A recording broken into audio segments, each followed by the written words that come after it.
بسم اللہ الرحمن الرحیم، السلام علیکم۔ صبح وطن کے ساتھ میں ہوں نوید نظامی۔ امید کرتے ہیں کہ آپ سب خیریت سے ہوں گے، دعاؤں میں ہمیں بھی شامل رکھتے ہوں گے۔ موسم بدل گیا ہے، شدید گرمی کی لہر ہے۔ اس گرمی کی لہر میں اپنوں کو، اپنے پیاروں کو، اپنی ذات کو، اپنے ارد گرد کے لوگوں کو محفوظ رکھیں۔ ٹھنڈے مشروبات کا استعمال ضرور کریں، لیکن ایسی چیز جو ایک دم سے آپ کے لیے نقصان دہ ہو سکتی ہے بہت زیادہ گرمی سے، جیسے ابھی پچھلے دنوں، ابھی کل ہی کی بات ہے کہ لاہور میں ٹیمپریچر 43-44 کو ٹچ کر رہا تھا، اور اتنی شدید گرمی سے اگر آپ باہر سے آئیں تو ایک دم سے ٹھنڈے اے سی والے کمرے میں نہ بیٹھ جائیں، نہانے نہ گھس جائیں، پانی میں ایک دم اپنے آپ کو ٹھنڈا کرنے کی کوشش نہ کریں، اور بہت زیادہ ٹھنڈے مشروبات مت پئیں۔ یہ ایک دم سے آپ کے جگر کے لیے، باڈی کے ٹیمپریچر کے لیے، آپ کی اپنی صحت کے لیے نقصان دہ ہو سکتا ہے۔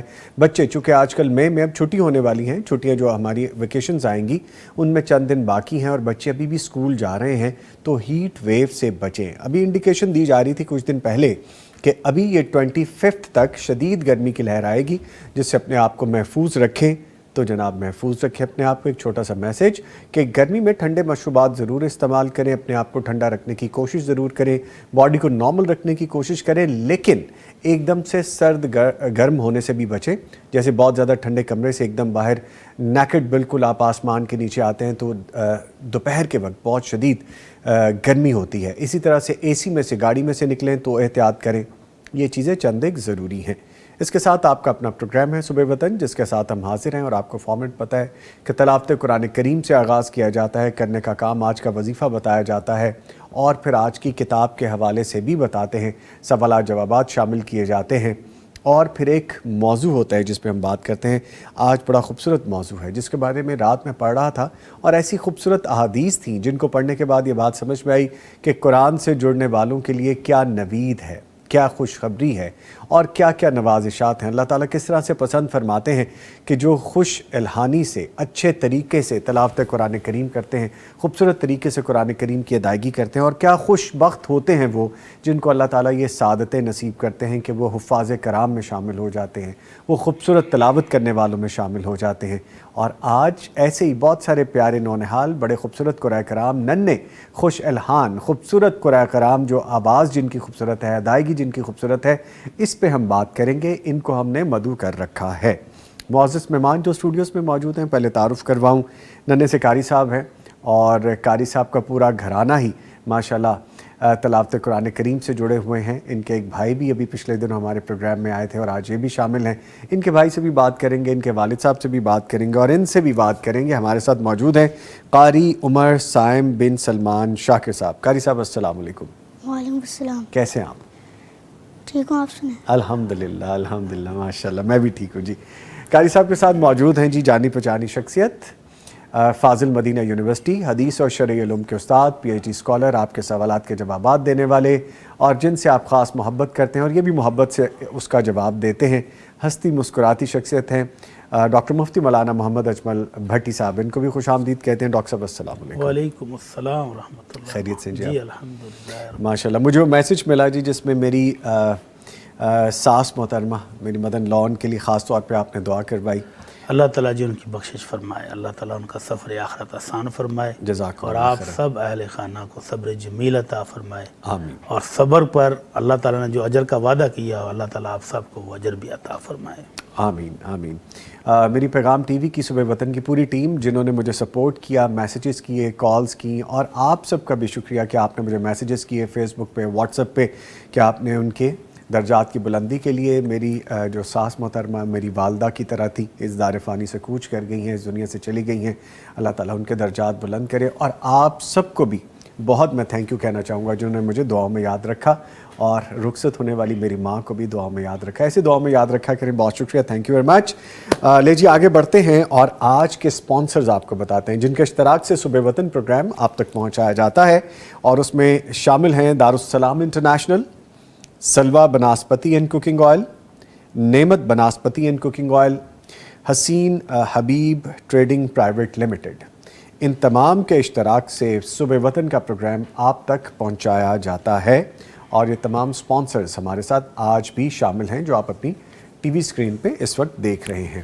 اس کے ساتھ ساتھ اگر آپ پروگرام میں شامل ہونا چاہتے ہیں، لائیو کال کرنے کے لیے ہمارا نمبر ہے 04211170000، یعنی 04211170000، 700 اور 000 اس پر ڈائل کیجئے، ہم سے بات کیجئے۔ کال کرنے کا طریقہ بڑا ایزی ہے، آپ کو پتہ ہے جب آپ کال کریں تو ٹی وی کا والیوم، ٹی وی کی آواز بند کر دیں اور ایک وقت میں ایک سوال کریں تاکہ زیادہ سے زیادہ لوگ شامل ہو سکے۔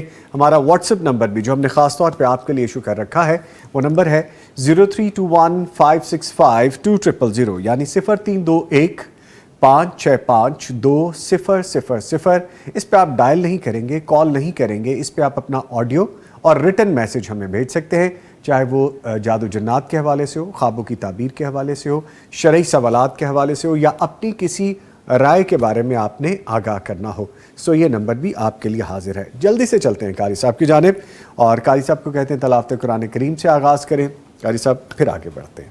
اعوذ باللہ من الشیطان الرجیم، بسم اللہ الرحمن الرحیم، یا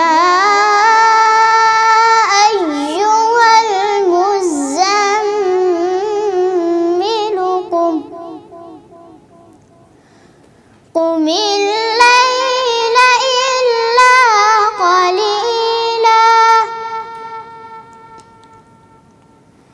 نصفه أو انقص منه قليلا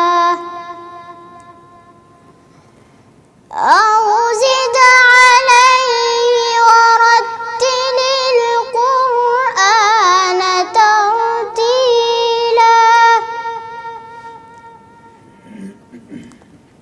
إنا سنلقي عليك قولا ثقيلا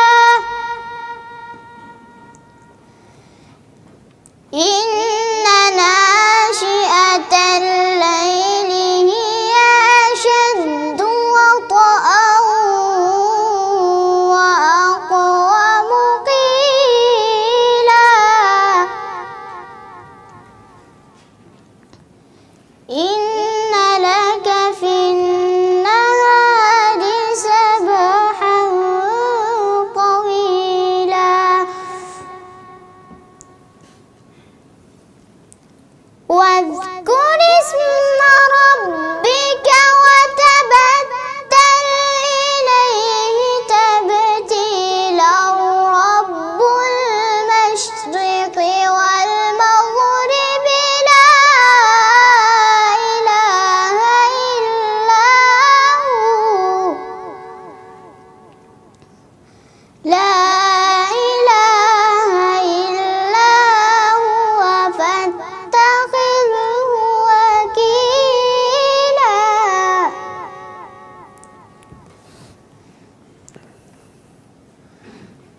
واصبر على ما يقولون واهجرهم هجرا جميلا وذرني والمكذبين أولي النعمة ومهلهم قليلا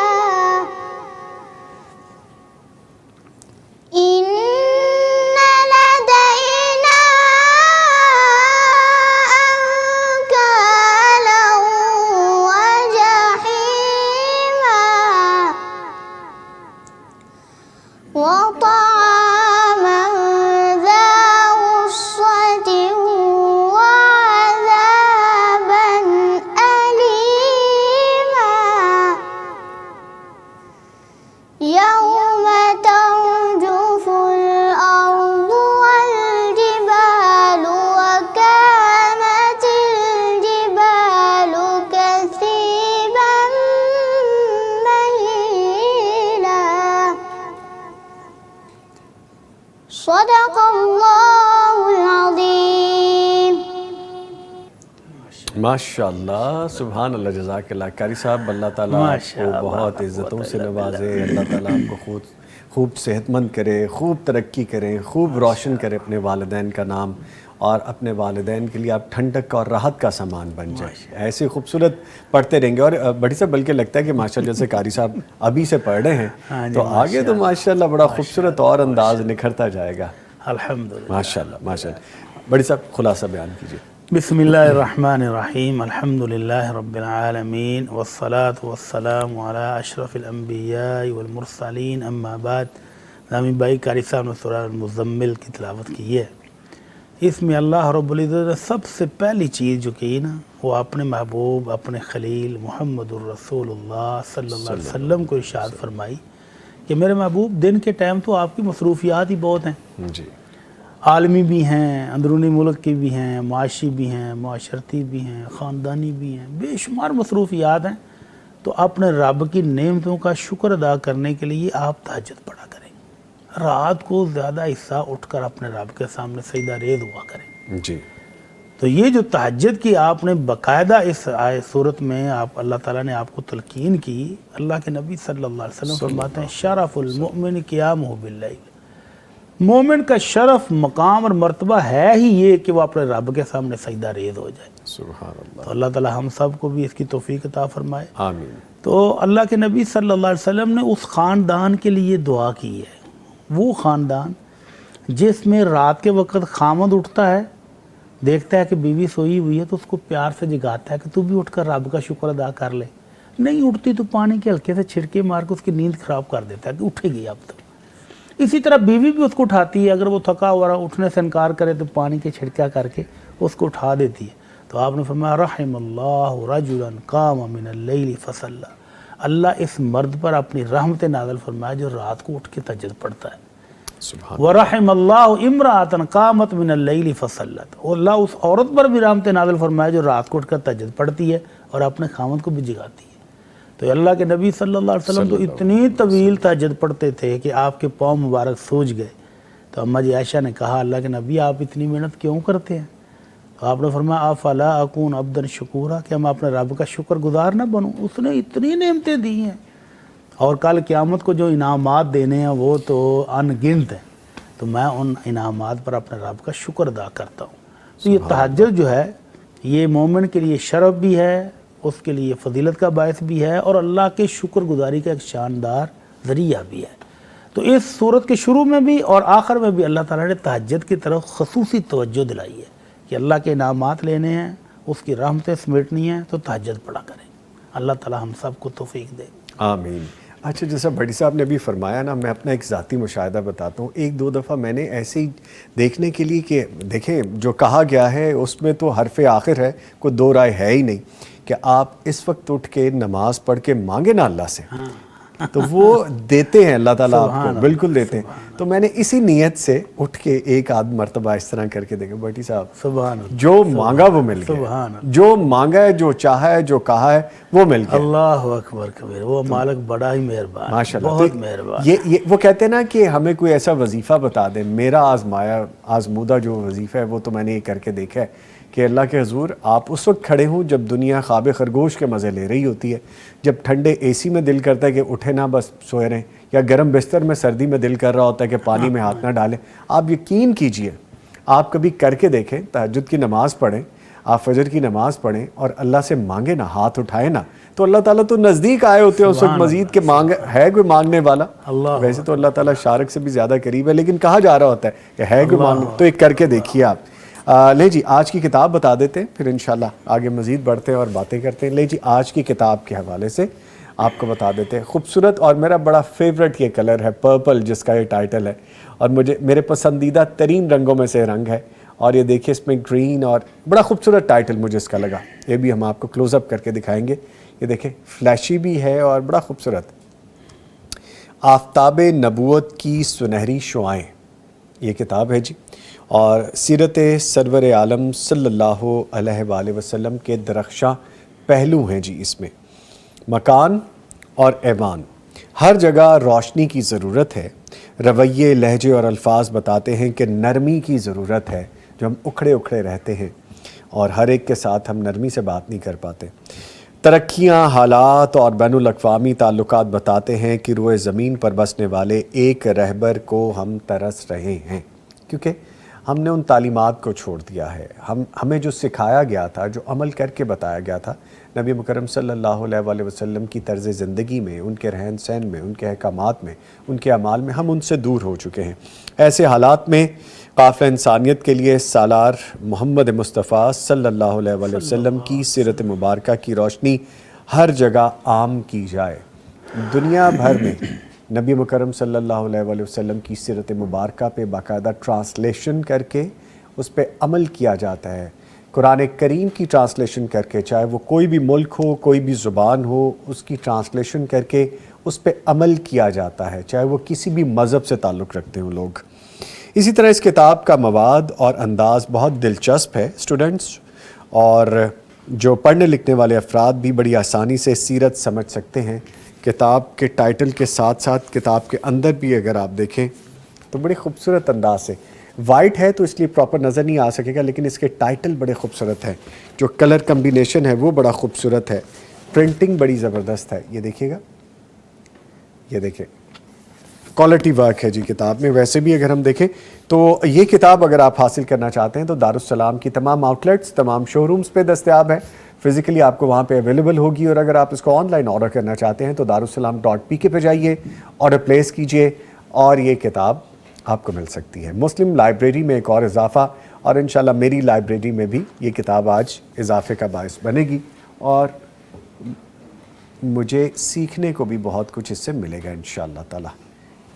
آپ بھی کتاب ڈیفینیٹلی یہ خریدنے کی کوشش کیجیے گا. کرنے کا کام بڑی صاحب جان لیتے ہیں, پھر سوالات کی جانب بڑھتے ہیں. والحمدللہ کثیرا وسبحان اللہ بکرۃ واصیلا. جی نظام بھائی, آج کرنے کا فرمان آپ کے نبی رحمت صلی اللہ علیہ وسلم کی حدیث پڑھتے پڑھتے اچانک ایک حدیث میرے سامنے آ گئی, جی, جو دل کو بہت نرم کر دینے والی اور دہلا دینے والی ہے. دونوں چیزیں اکٹھی ہیں, دل کو نرم بھی کرتی ہے اور دہلا بھی دیتی نرم بھی کرتی ہے اور دہلا بھی دیتی ہے. اچھا, وہ ہے کہ اللہ کے نبی صلی اللہ علیہ وسلم فرمایا, ما منکم احد الا سیکلمہ ربہ لیس بینہ وبینہ ترجمان. کل قیامت کو ایک منظر ایسا بھی آنے والا ہے جی, کہ آپ کا اور میرا اپنے مالک اور خالق سے سامنا ہوگا, اور درمیان میں ٹرانسلیٹر کوئی نہیں ہوگا. اپنے رب کے سامنے رب نے کھڑا کر کے پوچھنا ہے کہ میرے بندے کیا کر کے آیا ہے. رب نے پوچھنا ہے میرے بندے کیا کر کے آیا ہے, درمیان میں کوئی حائل نہیں کوئی ہوگا. نہیں. فَيَنْظُرُ أَيْمَنَ مِنْهُ فَلَا يَرَى إِلَّا مَا قَدَّمَهُ مِنْ عَمَلِهِ. اپنی دائیں جانب دیکھے گا, پریشان ہے نا, اب کس کے سامنے کھڑا ہے؟ رب العالمین کے سامنے. تو دہشت کے مارے وہ جب دائیں طرف دیکھے گا تو وہاں پر صرف وہ عمل ہی نظر آئیں گے جو زندگی میں کر کے گیا ہے. وَيَنْظُرُ أَشْأَمَ مِنْهُ, اپنی بائیں طرف اس طرح دیکھے گا تو ادھر بھی اپنے برے اعمال ہی نظر آئیں گے جو کر کے گیا ہے. وَيَرَى بَيْنَ يَدَيْهِ, سامنے دیکھے گا, فَلَا يَرَى إِلَّا النَّارَ تِلْكَ وَجْهِهِ, سامنے جہنم بڑکتی ہوئی شعلے مارتی ہوئی نظر آئے گی. تو اللہ کے نبی صلی اللہ علیہ وسلم نے فرمایا, بچنا ہے فَاتَّقُوا النَّارَ وَلَوْ بِشِقِّ تَمْرَةٍ. اس جہنم کی آگ سے بچنا ہے تو اگرچہ آپ کے پاس آدھی کھجور ہو تو وہ اللہ کی راہ میں صدقہ کر کے تو جہنم کی آگ سے بچ جاؤ. تو اس ہولناک منظر کی ہولناکی سے اگر صحیح سلامت بچ کے جنت تک پہنچنا ہے تو اس حدیث میں صدقہ کرنے کی ترغیب دلائی گئی ہے کہ اگر آپ کے پاس کچھ بھی نہیں ہے, آدھی کھجور ہی دے دو کسی غریب مسکین کو کھانے کے لیے, تو یہ بھی جہنم سے آزادی کا ذریعہ بن جائے گی. تو اللہ تعالی ہم سب کو اللہ کی راہ میں صدقہ کرنے کی توفیق عطا فرمائے. آمین یا رب العالمین, آمین. بڑی سب سوالات کافی ہیں میرے پاس, کچھ ریٹن میں بھی ہیں, کچھ یوٹیوب کے لائیو لنک پہ بھی ہیں, لیکن یہ سوال جو میں پہلا آپ سے کرنے لگا ہوں, سنیے گا اور بتائیے گا. میں تو اس سوال کو پڑھ کے بھی کافی پریشان ہوا ہوں کہ اس معاشرے میں کیا کیا صورتیں ہیں.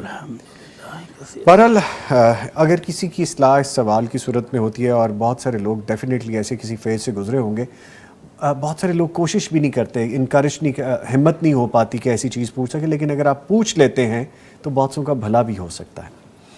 سوال ہے, ہماری کسی بہن نے لکھا ہے, لکھتی ہیں کہ ان کا شوہر جب سسرال آیا رات میں تو وہ بری نیت سے اپنی ساس کے ساتھ لیٹ گیا، یعنی کہ پوری نیت سے باقاعدہ بری نیت سے انٹینشنلی ارادتاً بری نیت سے ساس کے ساتھ لیٹ گیا، یعنی ان خاتون کی والدہ محترمہ کے ساتھ۔ ساس نے جب دیکھا تو دھکا دیا اور اسی وجہ سے وہ شوہر یعنی کہ وہ شوہر بھاگ گیا، وہاں سے چلا گیا۔ اب بیوی نے یہ سارا معاملہ جاننے کے بعد خلا دائر کر دی ہے، اور جب دونوں کو اپنی غلطی کا احساس ہو گیا، خاص طور پہ شوہر نامدار کو، تو اس نے معذرت مانگی، اب صلح کرنا چاہتا ہے۔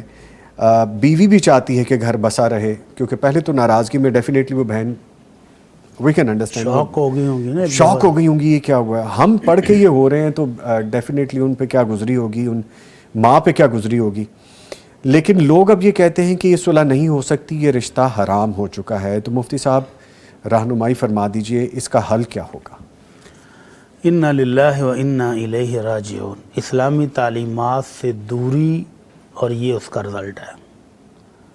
اگر یہ شخص اسلامی تعلیمات سے بہرہ مند ہوتا تو اس کو پتہ ہونا چاہیے تھا کہ یہ ساس نہیں ہے، یہ اس کی ماں ہے یہ بالکل۔ اللہ رب العزت نے سورہ نساء میں جہاں 14 رشتے حرمت والے بیان کیے ہیں، وہاں یہ بھی بیان کیا ہے وَأُمَّهَاتُ نِسَائِكُمْ، تمہاری بیویوں کی مائیں بھی تم پر حرام ہیں، یعنی ساس ماں کے حکم میں حرمت والی ہے۔ تو یہ بیہودہ حرکت اگر وہ اسلامی تعلیمات سے بہرہ مند ہوتا تو یہ بیہودہ حرکت کبھی نہیں کرتا، لیکن اگر اس نے شیطان غالب آیا اور اس نے یہ بیہودہ حرکت کی ہے، اب اس حرکت کی وجہ سے کیا نکاح اس کا ٹوٹ جائے گا، بیوی حرام ہو جائے گی؟ یہ مرحلے نظر آئے۔ اس نے جو حرکت کی ہے یہ بہت بڑا جرم ہے، گناہ ہے، اس پر اللہ سے توبہ کرے، بیوی سے معافی مانگے، ساس سے معافی مانگے، سب سے معافی بھی مانگے، اور اپنے رب سے بھی گڑ گڑا کر 2 نفل پڑھ کے توبہ کرے، استغفار کرے۔ لیکن نکاح ٹوٹ جائے گا کہ نہیں، اس سے نکاح پر کوئی فرق نہیں پڑا، نکاح ان کا باقی ہے، نکاح ان کا صحیح سلامت ہے۔ اگر انہوں نے کھلے کی درخواست دے دی ہے، یا وہ بیوی اب گھر نہیں جانا چاہتی، لیکن اب دونوں پچھتا بھی رہے ہیں، اب نادم بھی ہے، شوہر معافیاں مانگ رہا ہے، اور شادی کو ایک عرصہ ہو چکا ہے، بچے بھی ہیں، عورت گھر بسانا بھی چاہتی ہے، تو وہ بلا شبہ اس کے گھر میں جا سکتی ہے۔ اور لوگوں کا یہ جو بات کرنا ہے کہ یہ رشتہ حرام ہو چکا ہے، تو یہ غلط ہے۔ حرام کب ہوتا ہے؟ اگر وہ باقاعدہ کوئی شخص اپنی ساس سے یہ بدکاری کا فعل کر بیٹھے، پھر بھی فقہا کے 2 گروہ ہیں۔ جی، صحیح ترین موقف یہ ہے کہ الحرام لا یحرم الحلال، کہ اس حرام کام کی وجہ سے اس کی حلال بیوی اس پر حرام نہیں ہوتی۔ صحیح ترین موقف فقہا کا یہ ہے کہ اس حرام زدگی کی وجہ سے جو حرام خوری اس نے کی ہے، اس وجہ سے اس کی حلال بیوی اس پر حرام نہیں ہوتی۔ اگرچہ اسلامی حکومت ہو تو اس حرام خوری پر جرم ثابت ہونے پر اس نے رجم ہو جانا ہے، لیکن بیوی حرام نہیں ہوگی۔ لیکن دوسرے فقہا کہتے ہیں کہ نہیں، اس نے جب اس عورت کی والدہ سے بدکاری کر لی ہے تو اب اس کی بیٹی اس پر حرام ہو گئی ہے۔ لیکن پہلا موقف ہی درست ہے دلائل کی روح سے کہ اس کی بیوی جو ہے وہ اس پر اس حرام خوری کی وجہ سے حرام۔ مجھے اجازت دیجیے گا، اس میں 2 چیزیں ہوگی، بیکاز بہت سینسٹیو اور بڑا محتاط ہو کے بات کرنے کی ضرورت ہے، تو اصلاح ہو جائے۔ اس صورت میں تو یہ بدکاری ہوئی نہیں، ہاں ہوئی نہیں ہے نا، بالکل۔ ایک تو بات یہ ہے، دوسرا یہ اگر ہوئی نہیں تو جو لوگ یہ کہہ رہے ہیں ان دونوں کو، جس طرح شوہر بھی چاہتا ہے کہ گھر بسا رہے، یہ خاتون ہماری بہن بھی چاہتی ہیں کہ گھر بسا رہے، دونوں اکٹھے رہنا چاہتے ہیں اور اپنی غلطی کا اعتراف بھی کرتا ہے اگر وہ شخص، تو کیا یہ رشتہ حرام ہو گیا؟ یعنی کہ خلا واپس ہی نہیں ہو سکتی؟ وہ کہتے ہیں خلا ہی ہوگی، اب اس کے علاوہ نہیں ہوگا، جس طرح لوگ کہہ رہے ہیں۔ نہیں، لوگوں کا کہنا، لوگ باتیں بہت بناتے ہیں۔ خلے کی درخواست دی ہے، ابھی خلے پر عمل نہیں ہوا ہے۔ جی، اگر عدالت نے ابھی تک ڈگری جاری نہیں کی ہے، عدالت بھی پہلے خامد کو بلاتی ہے، اس کو پوچھتی ہے کہ کیا کرنا چاہتے ہو، اگر طلاق دے دے تو بہتر ہے، نہیں تو پھر عدالت ڈگری جاری کرتی ہے۔ لیکن اگر عورت ہی سٹیپ بیک لے لے، جس نے خلے کے لیے درخواست دی تھی وہی درخواست واپس لے لے، تو ان کا نکاح باقی ہے، اور اس جرم سے نکاح پر کوئی اثر نہیں پڑا۔ ٹھیک ہے، یعنی اخذ یہ اس میں سے کریں ہم، جو اصل بات سامنے آئی، جیسے آپ نے فرمایا کہ اگر بدکاری ہوتی تو پھر ہوتا، تو پھر جب ہوئی ہی نہیں بدکاری اس کیس میں، جی جی، اور جو غلطی کی گئی نو ڈاؤٹ اس بہت پر بڑی اس کو غلطی، توبہ کرنی چاہیے، معافی مانگنی چاہیے، اور آئندہ ساس اور ساس کے گھر سے اس کو دور رہنا چاہیے تاکہ دوبارہ شیطان اس کو کبھی بھی ورگلائے نہیں۔ ٹھیک ہے، مجھے تھوڑا نارمل ہونے کے لیے وقت چاہیے، میں بریک لے لوں اگر آپ کی اجازت ہو تو۔ ایک بریک لیتے ہیں جی، اس کے بعد دوبارہ حاضر ہوتے ہیں۔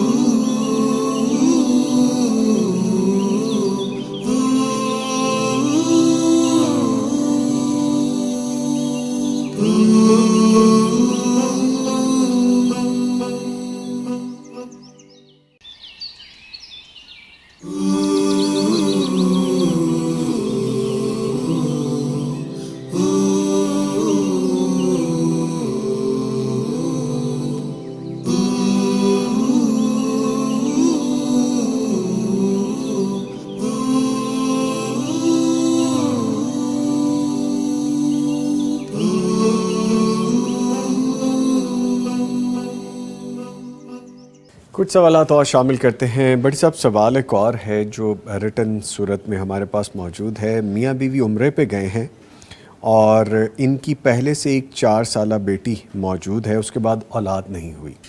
بیوی نے اللہ کے گھر جا کے کہا کہ اللہ تو سب کو دیتا ہے، سب کی جھولیاں بھرتا ہے، میں یہاں سے خالی ہاتھ کیوں لوٹ جاتی ہوں، مجھے آگے اولاد کیوں نہیں دے رہے؟ یعنی کہ اس نے اپنے رب سے جو باتیں کی، جیسے بندہ کر سکتا ہے، لیکن شوہر کو یہ بات پسند نہیں آئی اور اس نے کہا کہ تم نے ایسا کیوں کہا ہے، تمہارا میرا نکاح اب ختم ہے۔ لا حول ولا قوت الا اب وہ بیچاری بہن وہاں پہ پریشان ہیں اور کہتی ہیں میں بتاؤں کیا کروں۔ صرف ان کا کہنا یہ جرم ٹھہرا کہ یا رب یہاں سے سب اپنی جھولیاں بھر کے جاتے ہیں تو میری جھولی خالی کیوں ہو رہی ہے؟ اور میرے خیال میں پلنٹی آف ٹائم، متعدد بار یہ جا چکے ہیں جس سوال میں مجھے لگ رہا ہے۔ اللہ اس سے نکاح ختم ہو جاتا ہے سر، ایسا پھر وہی بات ہے کہ اسلامی تعلیمات سے اتنے ہم دور کیوں ہیں؟ بیت اللہ میں جب ہم جاتے ہیں نا تو وہاں پر ہر بندہ اپنی کمیاں پوری کرانے کے لیے جاتا ہے۔ جی، کچھ جاتے ہیں تو شوق سے، محبت سے، جذبات امڑ آتے ہیں۔ کچھ ہے جو اپنے گناہوں کی وجہ سے پریشان ہوتے ہیں تو وہ رو رو کر معافیاں مانگ رہے ہوتے ہیں۔ آپ دیکھ رہے ہوں گے مطاف کے اندر لوگ زار و قطار رو رہے ہوتے ہیں۔ جی، میں نے تو بے شمار لوگوں کو دیکھا جو حجر اسود کو چومتے ہوئے چیخیں مار کے رو رہے ہوتے ہیں۔ تو یہ وہاں پر جذبات کب کنٹرول میں رہتے ہیں؟ تو اگر بہن نے اپنی ایک تشنگی کا اظہار اپنے رب سے کیا ہے کہ میرے اللہ، یعنی اس اظہار میں بھی ایک التجا تھی کہ اللہ میری جھولی بھی دوبارہ بھر دے، یہ ایک التجا تھی۔ جی، اس کو کہنا کہ یہ دائرہ اسلام سے خارج ہو گئی، یہ تو نہایت جہالت کا مظاہرہ ہے۔ نکاح ٹوٹ گیا تو نکاح میرے ٹوٹ نکاح میں گیا نہیں ہے، ہے۔ وہ تو بالکل ہی اسلام سے نکال دینا یا نکاح سے نکال دینا، یہ کون سی تعلیمات ہے؟ تو اس بھائی کو اللہ کا خوف کرنا چاہیے۔ اللہ کے گھر میں گئے ہوئے ہیں، وہاں عبادت کریں، دعائیں کریں۔ اگر وہ بہن دعا کر رہی ہے مزید اولاد کے لیے تو ان کو بھی چاہیے وہاں پر دعائیں کریں اور ان کے جذبات کو سمجھیں کہ وہ تو اللہ سے مانگ رہی ہے۔ اللہ عطا کرے اس ہماری بہن کو، اور اللہ بیٹے اور بیٹیاں نیک صالح اولاد دے۔ آمین۔ تو اس کا یہ اپنے رب سے ہلکا پھلکا سا شکوہ یا گلہ کرنا کوئی ایسی بات نہیں ہے کہ جو اس کے نکاح پر اثر انداز ہو یا ان کے دار اسلام سے نکل جانے پر دال کو، نہیں، ایسی کوئی بات نہیں ہے۔ بہن کا نکاح بھی قائم ہے اور اس کا اسلام بھی قائم ہے۔ اور یہ جو بھائی صاحب خام خواہ غصے میں آ گئے ہیں تو اللہ کے گھر میں تو غصہ چھوڑ دیں بھائی، ناراضگی چھوڑیں، صلح کریں اپنی بیگم کے ساتھ اور دونوں مل کر اپنے رب سے مانگیں۔ اللہ تعالی ہمارے اس بہن بھائی کو نیک صالح اولاد عطا فرمائے۔ آمین آمین۔ ٹھیک ہے، ایمان فاطمہ لکھتے ہیں یوٹیوب پہ ہمیں سلام کہہ رہی ہیں جی، وعلیکم السلام ایمان فاطمہ۔ رقیہ حمید صاحب لکھتے ہیں السلام علیکم، وعلیکم السلام ورحمۃ اللہ وبرکاتہ۔ اللہ پاک نظامی صاحب کی مدر ان لاء کو جنت الفردوس میں اعلیٰ مقام عطا فرمائے، آمین یا رب العالمین۔ رقیہ حمید صاحب بہت شکریہ، تھینک یو ویری مچ، اللہ تعالیٰ آپ کی دعا کو قبول کر لیں۔ ایمان فاطمہ لکھتے ہیں نظامی بھائی میرا سوال یہ ہے کہ سیکنڈ ٹائم میرا پیپر ہے تقریباً ظہر ٹائم، تو صرف فرض پڑھے جا سکتے ہیں، سنتیں کب پڑھوں، کیسے، اس کا طریقہ بتا دیں۔ ٹوٹل 10 سے 15 منٹ چاہیے نماز کے لیے۔ تو میری بہن اگر سنتے ہیں آپ اس ایمرجنسی میں جب کہ آپ کی ساری توجہ اور ٹینشن جو ہے وہ پیپر کی طرف ہے، جی، اگر آپ اکیلے فرض ہی پڑھ لیں تو وہ بھی کافی ہیں، اور سنتے ہیں اگر آپ نہیں پڑھ سکی تو انشاءاللہ اللہ تعالیٰ معاف فرمائے گا۔ اگر آپ روٹین کے ساتھ پڑھتی ہیں، ایک آدھ دن نہیں بھی پڑھ سکی تو کوئی بات نہیں۔ ٹھیک ہے ٹھیک ہے. اور دوسرا سوال کہتی ہیں کہ کیا فوم والی جائے نماز پر نماز ہو جائے گی؟ کس والی؟ فوم والی، وہ جو بالکل سافٹ ہوتی ہے، سافٹ نرم ہوتی ہے، نرم بالکل. اتنی سافٹ کہ وہ بستر کے حکم میں بن جائے تو ہاں پھر جی. تو وہ غلط ہے. ٹھیک ہے. اللہ کے نبی صلی اللہ علیہ وسلم نے ایک شخص کو دیکھا کہ وہ تقیے کے اوپر سجدہ کر رہا تھا، تو آپ نے اس کا تقیہ نیچے سے کھینچ لیا. جی. تو اگر ایسی صورتحال ہو کہ آپ نے وہ اتنا سافٹ بنا لیا ہے کہ وہ گدا یا بستر میٹرس لگ رہا ہے تو پھر تو درست نہیں ہے. لیکن اگر ہلکا پھلکا سا فوم ہے تاکہ نیچے والا جو فرش ہے وہ آپ کو ڈسٹرب نہ کرے تو پھر کوئی بات نہیں، پھر پڑھی جا سکتی. ٹھیک ہے. شاہدہ عدیل لکھتی ہیں مرنے سے پہلے اپنا کفن لے کے رکھنا اور دھاگے سے سورہ یاسین پڑھ کر کے گرا لگا کے رکھنا کہ قبر میں رکھ دینا، کیا ایسا کرنا جائز ہے؟ اللہ اکبر. کبار صحابہ کرام سے یہ ملتا ہے کہ انہوں نے اپنا وہ لباس جی. جس میں اللہ کی کو خاص فرما برداری کی تھی، مثلا سیدنا ابو بکر صدیق رضی اللہ تعالی عنہ نے اپنی وہ 2 چادریں جو وہ مسلسل استعمال میں تھیں انہی میں کہا کہ مجھے انہی میں کفن دے دیا جائے، مزید نئی لانے کی ضرورت نہیں ہے. اچھا. اور ایک اور صحابی نے اپنا ایک جبہ جس میں جو پہن کر انہوں نے جنگ بدر میں شرکت کی تھی، وہ کہتی تھی میرے اعمال میں سے سب سے اعلیٰ اور افضل عمل میرے نزدیک اس جنگ میں اللہ کے حضور پیش ہونا تھا جہاد کے لیے، تو میرا وہ عمل میرے نزدیک سب سے بڑی نیکی ہے، لہذا وہ جبہ سنبھال کے رکھا ہوا تھا کہ مجھے کفن اس میں دے. تو اس لیے کفن بنا کے رکھنا، موت کی تیاری کر کے رکھنا کوئی عیب نہیں ہے، لیکن اس کے اندر دھاگے کے ساتھ لکھ کر سورہ یاسین رکھنا یا مختلف آیات وغیرہ، یہ کوئی بھی چیز نہ سنت سے ثابت ہے نہ صحابہ کرام سے ثابت ہے. یہ جو ہمارے ہاں قبر کے اندر گڑ رکھا جاتا ہے، مختلف گڑ یہ پتہ نہیں کیوں رکھتے ہیں، گڑ رکھتے ہیں، مختلف قسم کی اور چیزیں بھی رکھتے ہیں، تو یہ ساری چیزیں ہمارے یہاں سنت سے ثابت نہیں ہیں، ان سے اجتناب کرنا چاہیے. ٹھیک. کچھ لوگوں کو میں نے دیکھا چٹائی نیچے بچھا دیتے ہیں اور پھر اس کے اوپر رکھ دیتے ہیں میت. قبر صاف ستھری ہوتی ہے، چٹائی بچھانے کی بھی ضرورت ایسا سچ نہیں ہے. قبر بالکل ہم صاف بناتے ہیں اور اس کے بعد میت کو دفن کیا جاتا ہے، پھر پورے اہتمام کے ساتھ. آپ تو ابھی آپ ساتھ کو دفن کر کے آئے، اوپر بھی سلیپیں لگا کر مٹی کے نیچے قطرہ تک نہیں جانے دیا جاتا، تو اس میں چٹائی کی ایسا ہی ضرورت نہیں ہے. اچھا. میں نے کچھ لوگوں کو دیکھا کہ انہوں نے کہا کہ میں نے اسی احرام میں عمرہ کیا ہے، حج کیا ہے، تو میرا یہ احرام نیچے آپ بچھا. تو احرام رکھنا، کفن کی چادریں وہ بنا لیں نا، وہی بنا لیں. اچھا. مزید کوئی اور کفن بنانے کی بجائے انہی چادروں میں کفن دے دیا جائے، بہترین ہے. ٹھیک ہے. ایک چیز اور بھی ذہن میں آتی ہے کہ عورت کا کفن اور مرد کا کفن علیحدہ علیحدہ ہے یا ان کا؟ سنت نبوی سے صلی اللہ علیہ وسلم سے جو چیز ثابت ہے وہ یہ ہے کہ 3 پلین چادریں ہوں گی، مرد کے لیے بھی عورت کے لیے بھی. ہمارے ہاں عموماً عورت کے لیے ایک قمیض بھی بنائی جاتی ہے، ایک دوپٹہ بھی بنایا جاتا ہے، جبکہ سنت نبوی صلی اللہ علیہ وسلم سے وہ چیز ثابت نہیں. ٹھیک ہے. 3 چادریں ہوں، 3 پلین چادریں ہوں گی جن میں کفن دیا جائے. ٹھیک ہے جی. آگے بڑھتے ہیں اور آگے شاہدہ عدیل کا ہم نے سوال شامل کر لیا. رقیہ حمید صاحب لکھتے ہیں سو کیوٹ لاولی بیبی، اللہ پاک نظر بد سے بچائیں، آمین. آپ کے لیے قاری صاحب کہہ کے بہت خوبصورت پڑھا ہے آپ نے، آپ کو دعا بھی دی ہے. ہنس کے دکھائیں نا باپ، ذرا مسکرا کے دکھائیں ایسے. شاباش. نرگس صاحبہ سلام لکھ رہی ہیں جی. وعلیکم السلام. عرفات شیخ لکھتی ہیں کہ نظامی بھائی استاد محترم آپ کو السلام علیکم. وعلیکم السلام. اللہ سبحانہ و تعالیٰ آپ کو ہمیشہ اپنے حفظ و امان میں رکھیں، آمین. استاد محترم آپ سے دعاؤں کی گزارش ہے، ہمارے بچوں کی نیک ہدایت عطا، اللہ تعالیٰ ہمارے بچوں کو نیک ہدایت عطا فرمائے. اللہ تعالیٰ جی سب کے بچوں کو مسلمان، پکا سچا مسلمان، سچا پاکستانی بنائے، آمین. ان کو نیک صالح بنائے، والدین کی آنکھوں کی ٹھنڈک بنائے. آمین آمین. قاسم حسنین لکھتے ہیں کہ مفتی صاحب اور نظامی بھائی السلام علیکم. وعلیکم السلام. میری والدہ کا سوال ہے کہ کیا مغرب کی نماز سے پہلے تحیۃ الوضو کیا نوافل پڑھ سکتے ہیں، کیونکہ عصر کی نماز کے بعد نوافل پڑھنے سے منع کیا گیا ہے. ہاں تو جب مغرب ہو گئی، سورج غروب ہو گیا تو عصر کا ٹائم، تو جو زوال کا ٹائم تو وہ ختم ہو گیا نا. اب سورج غروب ہونے کے بعد مغرب کا ٹائم اور نماز کا مشروع وقت شروع ہو چکا ہے. اب آپ تحیۃ المسجد بھی پڑھیں گے، مسجد میں جائیں گے تو تحیۃ الوضو پڑھنا چاہتے ہیں تو وہ بھی پڑھ لیں، اور اس کے بعد آپ فرض نماز پڑھیں، کوئی حرج نہیں ہے. وہ جو ممانعت تھی وہ سورج غروب ہونے سے پہلے تھی، سورج غروب ہونے کے بعد وہ ختم ہو گئی. ٹھیک ہے. نرگس صاحب لکھتی ہیں بھائی مفتی صاحب سے پوچھنا ہے کہ تہجد پڑھنے کے لیے رات کو نیت کر کے سونا کافی ہوگا یا ہر 2 رکعت شروع کرتے ہوئے منہ سے کہنا ضروری ہے؟ نہ تہجد کے لیے سونا ضروری ہے، نہ ہر رکعت سے پہلے 2 رکعت نماز تہجد وہ کہنا ضروری ہے، بالکل بھی ضروری نہیں ہے۔ نیت دل کا فعل ہے، دل کا عمل ہے، اور آپ نے جب رات کو نیت کر لی تھی میں نے تہجد پڑھنی ہے، صبح جب اٹھیں گے تو آپ اللہ کا نام لے کر تہجد پڑھنی شروع کر دیں۔ اور اگر آپ سوئیں نہیں، جی، آپ کی ڈیوٹی ہے، آپ جاگ رہے ہیں یا آپ ویسے ہی جاگ رہے ہیں نہیں سوئے، تو تہجد کے ٹائم پر تہجد پھر بھی پڑھی جا سکتی ہے، کوئی سونا بھی ضروری نہیں ہے اس کے لیے۔ افضل ترین وقت اس کا سحری کے ٹائم ہے، لیکن رات کے ہر حصے میں تہجد بھی پڑھی جا سکتی ہے، عشاء کے فوراً بعد بھی، آدھی رات کو بھی، اور آخری پہر بھی۔ تو اس کے لیے اتنے تکلفات کی ضرورت نہیں ہے، بس آپ نے اللہ کے حضور حاضر ہونا ہے، حاضری دیں بس، اللہ خیر صلی اللہ، ٹھیک ہے، اللہ قبول فرمائے۔ اللہ تعالیٰ قبول فرمائے۔ اور اللہ تعالیٰ ہمیں، دیکھیں ہم نے آغاز میں جو تہجد کے حوالے سے، صبح سویرے کی نماز کے حوالے سے، منہ اندھیرے اللہ سے گفتگو کرنے کے حوالے سے جو بات کی تھی، سیگمنٹ وہیں پہ آ کے ختم ہوا ہے۔ ماشاء سو اس کو غنیمت جانیے اور اس پہ فوکس کیجئے۔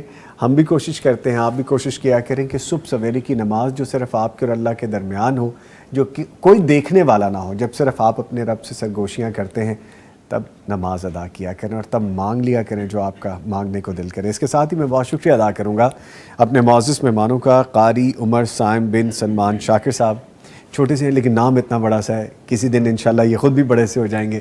قاری صاحب آپ کے آنے کا شکریہ، جزاکم اللہ خیرہ کہہ رہے ہیں جی، بارک اللہ فی عمرک۔ اور ان کے ساتھ موجود رہے ڈاکٹر مفتی مولانا محمد اجمل بھٹی صاحب، سر آپ کے بھی آنے کا شکریہ، جزاک اللہ خیر، تھینک یو ویری مچ جی، بہت شکریہ، بارک اللہ فی عمرک۔ لے جی ملتے ہیں ایک بریک کے بعد جب واپس آئیں گے تو بہت سی باتیں کریں گے خوش الحان ننھے قرائے کرام اور ان کی قرآن سے محبت کے حوالے سے۔